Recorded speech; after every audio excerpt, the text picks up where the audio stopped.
Welcome in, everybody. It's time to place your bets. It's me, Joey P, Joe Pizzapia, and with me, as always, is Scott Bogman. It's Monday Night Football, and the rowdy friends are all here, and hopefully you're here hanging out with us as well, because we are talking about the Eagles. That's right, hosting the Washington Commanders. The Eagles certainly are a team that undefeated, looking very good right now. They've got an 11-point spread here. And they are 11-point favorites in this game tonight. And certainly with a big win there for the Minnesota Vikings, this is, I don't want to say a must-win game for the Eagles, but let's call it that. It's a must-win game for the Eagles. How about that if they want to keep pace here in the NFC? Boggs, your thoughts tonight before we even get into the lines of it's an in-division game. It's a primetime game. We all throw out the records, right? Throw out the records. Throw it all away. But we know this every single time, right? These teams show up. We talked about it when we were here last time, right? I think on Thursday Night Football, I told everybody, go bet the Carolina Panthers on the money line. That's the only way to make money on this game for sure. Every other way is just a crapshoot. Well, if you did that, you went and won 3-1 on your money. So hopefully you did that. The only other thing I felt good about was Cordell Patterson anytime touchdown. Well, that didn't work out. But you know what? It didn't matter because won 3x on the money line, because you have to remember, primetime games, these guys know everybody's watching. It's an in-division game. They're going to get up to play them. And look, the Eagles are a superior team, but Boggs, I don't want to say we throw out everything we've seen, but we have to understand that there's that variable that does enter in. Yeah, there's the wackiness variable, right? Which is more prevalent in division games than it is in, just a normal, primetime game. Primetime puts everyone's eyes on it. You guys want to play better and all that stuff. I don't think it matters how well Washington wants to play in this game. I think Philly is utterly dominant. They won this game 24-8, I believe, earlier in the season. So I just expect this to be Eagles butt whooping. I do not expect Washington to really contend in this game. It's a double-digit spread for a reason. And, like you said, look, the Eagles need to keep pace, right? They need to keep pace with Minnesota, who the only loss Minnesota has is to the Eagles. Yep. And they look like an utterly dominant team that is hitting their stride right now. They might be peaking at the incorrect time, but I do think they're peaking right now. So I will be laying the points and taking the Eagles. Are you going to go out on that limb? Are you going to take the Commanders? No, I don't. Look, it's 4-1 on the Commanders here, and that is a big leap of faith to think they can win this football game. But I like the 11 points on the Commanders side because I do think there's enough outs there with garbage time. Look, we can make all the jokes we want about Heinicke's better than Wentz, I think. So, Heinicke's better than Wentz, but Heinicke also gets those guys fired up to play. I think they're going to show up tonight. So I don't think winning outright is in the cards for them. I don't think that's again, would I throw $10 on it just for S's and G's? Yeah, I think I would, because you know what? That's $40. If you throw $10 on that and it hits, right? You've covered the other potential things maybe that you want to put in there too at a higher rate. Like that's one of those things there's nothing wrong with putting $10 on the money line there, but I think the wager is to put a bigger unit on that plus 11 on the Washington, because that is a large number here once you go over that. And it's over the magic number of 10 too, which I also think is one of those things, whenever you see that, then I think it's worth paying notice to at the very least. All right, let's get to the rest of this number here. 43 is the over under. Now this I've got no beat on whatsoever, Bob. Queasy. It makes me queasy. My instant thought is under. Right. And my instant thought is that Philly's defense is too good. Heinicke did not play well last week. They have not been clicking on really any cylinders for most of the year. Offensively, it took until Wentz went down to get McLaurin going. It took until Robinson comes in to really get Antonio Gibson going, which is hilarious. But I think that my gut says under. This is more of a, defensive style, because Washington is better. Like, they do have one strong suit along the defensive line. Chase Young is not going to be up for this game, which is a brutal blow for them. It seems like maybe we were going to be able to get him back for this game. Not so much for Washington. So the line is still solid though. But it's going up against the best offensive line in the league. So it's hard to know on this total. Like I said, it makes me queasy, but my gut says under. Yeah, we've also got J.D. McKissick out for this game. You've got Jahan Dotson out of this game. And as you said, Chase Young with the knee injury out for this game as well. On the Philadelphia Eagles side, right now, I mean, no real huge injuries to report. I mean, this is pretty much all systems go for them. If this game was in Washington, I think it would be the same number. I still think it would be 11. Close. Yeah, I probably think it would. 9.5 or I think it might even be the 11, regardless. I would feel better about maybe the Commanders winning outright, but I still think there is nothing wrong with throwing a 10 spot on there. I threw a lot more on that on the Carolina Panthers on Thursday, but I want to throw the 10 spot on there on this because I do think it's a good one. Of course, JR here is in the room. Who are some notable defensive players? Do you know who you're talking to? You're talking to the hosts of the IDP show. Of course, we're going to get to some of the defensive guys in this game, but we always do. So let's start talking about some of those props here, Box. Let's start with Jalen Hurts, 289 total yards.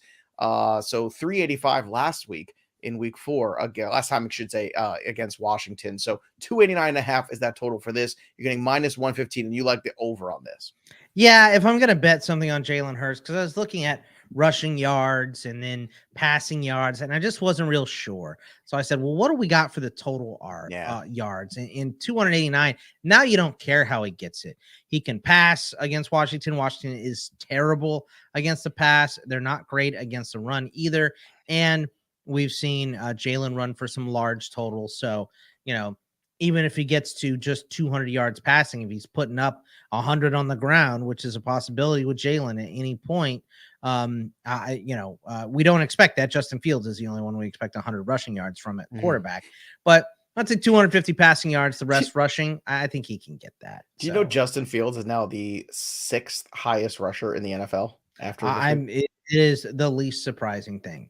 It's a little surprising because what's more surprising is trying to keep him reined in the first month of the season from Eberflus. That was the bigger surprise. Like you were brought in to unlock this guy. Let him do what he does. And he's unlocked. He's unlocked like Grandpa's liquor cabinet right now. That's right. Tell you, everyone's getting hammered. I love this approach. Fill it up with water, put it back. You're 100% right on the Jalen Hurts thing. Doing the combined is the way to go. The over on the 289.5 is the way to go because you give yourself so many more outs, and the juice is only -115. It's not like you're going from like -110 to -140. You're going to 115. Yeah. Like you could put a bigger unit on that and make money on it, and you give yourself more opportunities. I'm always about that. Give yourself more opportunities to make money on there. That makes sense to me. That's what the best thing to do is. Let's get to the next one on Bogdan's list. Miles Sanders, 66.5 rushing yards. -115 on this one too. Now, last we looked the yards per game there, 112 yards given up on the ground by the Washington Commanders. So that would they're 12th. It's not bad. They're not bad against the run. But I'll say this for Miles Sanders, like it's two things combined, which is why I'll probably like to take the over on Miles Sanders just moving forward, regardless of opponent, because he's getting all of the run right now at running back. He is the bell cow for this team, which we really didn't see. He's hit this number 3 weeks in a row. I mean, right. It's been a lot. He's hit this number 4 of the last 5 weeks, to be honest. Right. And I think he barely hit it, but he hit it against Washington last time. I believe he was like 68 yards or something. Actually. Oh no, he didn't. Okay, so he was under. That's the only other one he didn't hit it. He didn't hit against them or Arizona. But here's the thing with him. Number one, we have inside presence gone in Cole Holcomb for Washington, right? He is out for this game, not going to play. So Miles Sanders also likes big rip chunk runs. So I think he can get a third of this on one run. So now you're looking for the rest of the game, put up 45 yards, something like that. I think Miles Sanders crushes this one. It's one of my favorites. I'll say this. If I'm ranking them, I would put this over the Jalen Hurts one. I just started with the Hurts one because it's quarterback, but Miles Sanders, probably my favorite bet in this game. All right, let's go to the next one here. Antonio Gibson, 33.5 rushing yards, -120. Now look, the situation where the Eagles are 20th against the run. The 33.5 number is not impossible. If you also want to look at the anytime touchdown for Antonio Gibson, I see on FanDuel, it's +280, by the way. So you're getting a pretty nice number there. But look, with McKissick out, you got to figure Gibson's going to work a bit more. I prefer a total number on Gibson as opposed to just the rushing, because once again, you give yourself more outs there. But regardless, it does feel like, every year we go through this cycle with Antonio Gibson box where everybody's disenfranchised with him in the first, 8 weeks of the season, 9 weeks of the season. And then the last 8-9 weeks of the season, however you want to, parse it together or split it up. And he's great. He's terrific. Yeah. So are we going to have this 3 years in a row with Gibson having a strong finish to the season? I really think so, and I think the key to this is, getting Brian Robinson back in there. He's just been so much better since Robinson has come in, and I think this is another guy that is extremely explosive. So I think Antonio Gibson crushes this number. The reason I didn't want the total, because that's the first number I looked at for Gibson, was the total. I believe his total number was 66. So I'll take just a lower overall rushing number from him, because I want a piece of Gibson in this game, just because he has been so much better, and he's a better runner than Brian Robinson right now. Right. I think Washington is finally starting to figure that out and give him the ball more. So I love Gibson here. Washington is really trying to figure out themselves still. They have a crisis of identity for many years. AJ Brown, quarterback, obviously. That's they do. Look, I mean, that's every NFL team, right? You either have the quarterback or you don't. That's it. That's what this league is. And you can have different kinds of quarterbacks and win in this league too. AJ Brown over 71.5 receiving yards, the -120. We've talked many times about the shortcomings of the secondary of the Washington Commanders. So this is a great opportunity here for AJ Brown to smash. Devontae Smith also potentially, if you want to look at some of his numbers too, we can get to those in a second. But let's get to AJ Brown first. Devontae's is 55.5, but you're looking for the bigger boy with the bigger number and going over it anyway. It doesn't really matter where you go. Just receiving yards in this game. I love AJ Brown at 71.5. AJ Brown can take a short one a long way. So there's many outs to get this for him. But just in terms of corners giving up yards, St. Just 8th most receiving yards given up this year. Fuller, the other starter on the other side, 13th. PFF grades are well below average on all 3 starting corners. So I just think we've seen this too. When the Eagles can lean on one thing, they do it. And you can pass against this team. They're not as bad as Houston, which is what we saw last Thursday night, of course. So they're not as bad as Houston, but they can be pretty bad. So this secondary is, outside of quarterback, the secondary is probably their biggest issue, to be honest, specifically corners. So they need a Sauce Gardner or somebody back there. They really do. Look, they did a lot of things. They need corner help. They need a quarterback. The problem is they're going to be in that middle of the first round, and maybe they can get the corner there, but they ain't getting the quarterback there. Not if it's any good. Although it depends on who's ahead of them. Certainly the Texans are going to take a quarterback. You'd imagine Carolina Panthers will be in the spot for taking a quarterback. One would think, because they have 12 of them, and really they have none. Big Ben here bringing up something from the past, which I think is fun. Rocking Devontae Smith over on his yards. He had a great game against the Commanders last time. Yes, that is 100% true, but again, despite the fact that was a great game, 8 receptions for 169, had a touchdown in that game.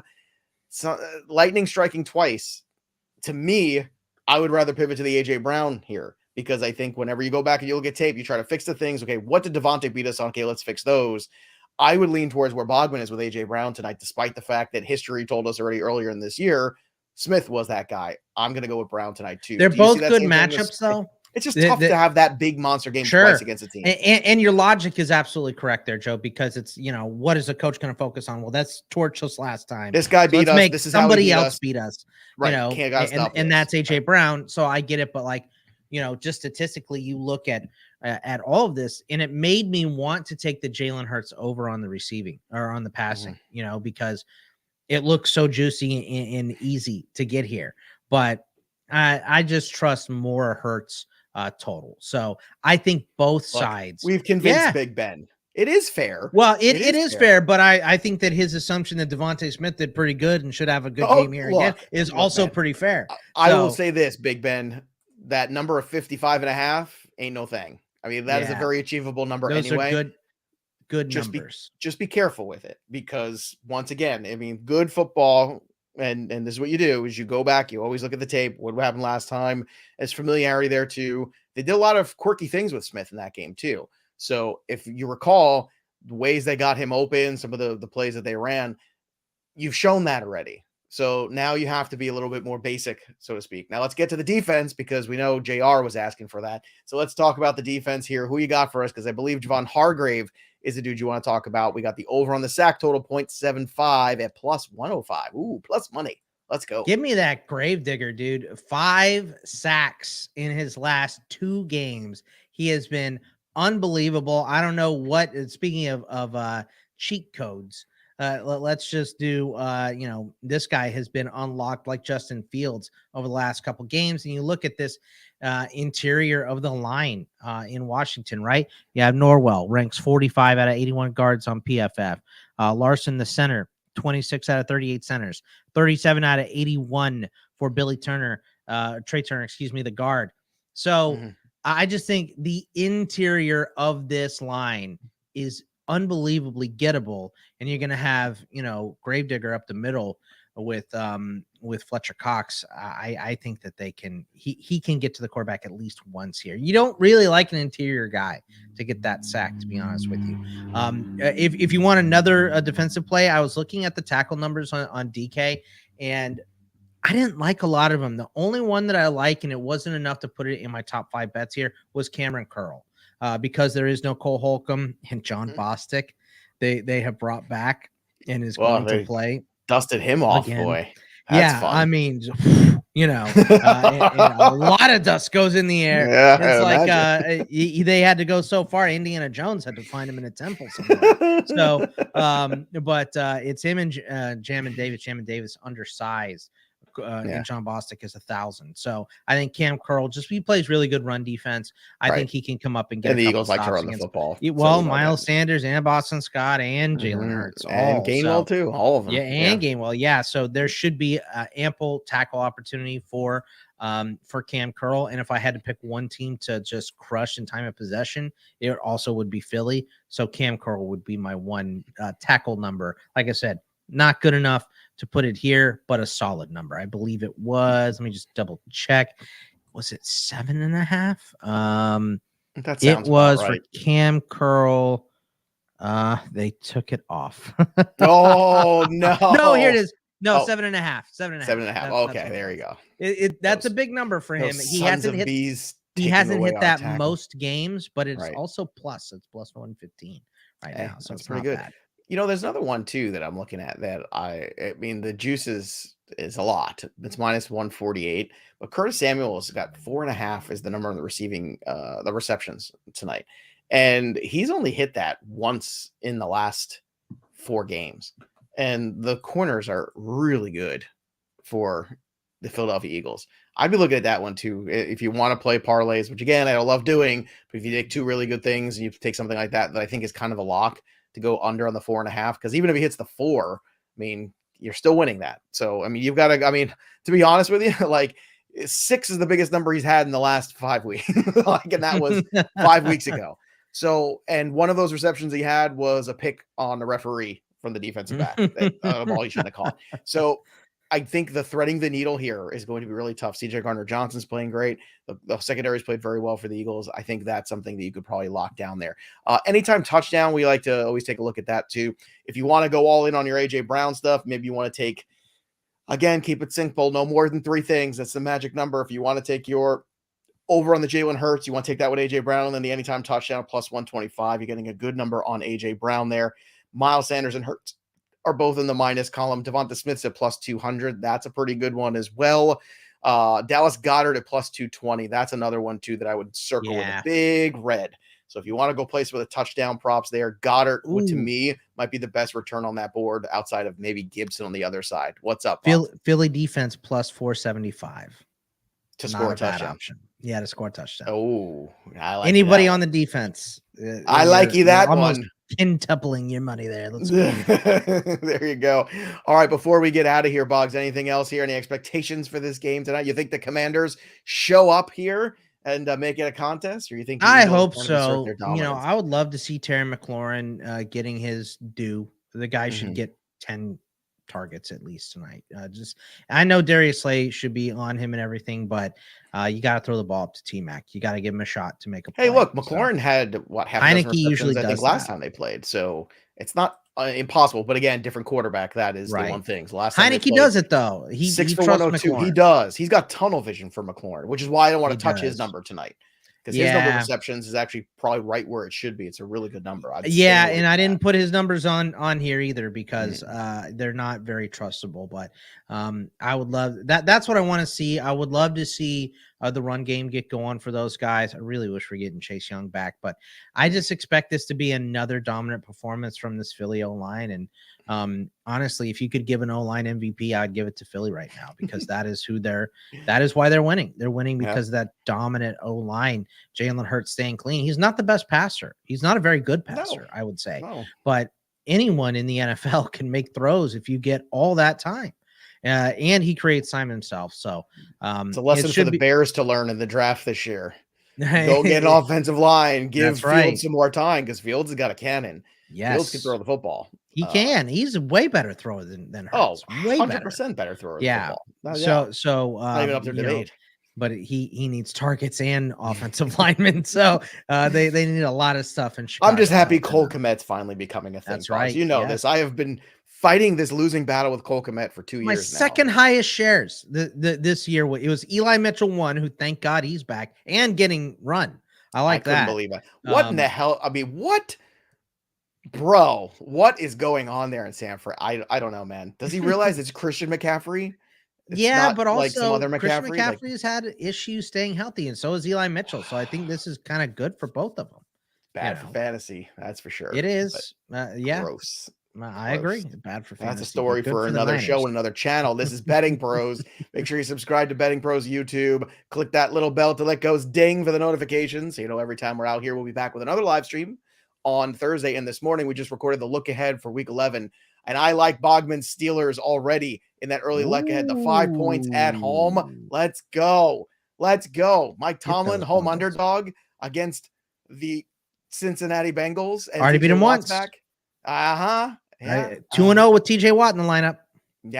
So jump on that early look ahead before it moves anymore. That'll do it for us. But the story of the game goes on. For Scott Bogman, I'm Joey P. We'll see you next time, kids. Peace.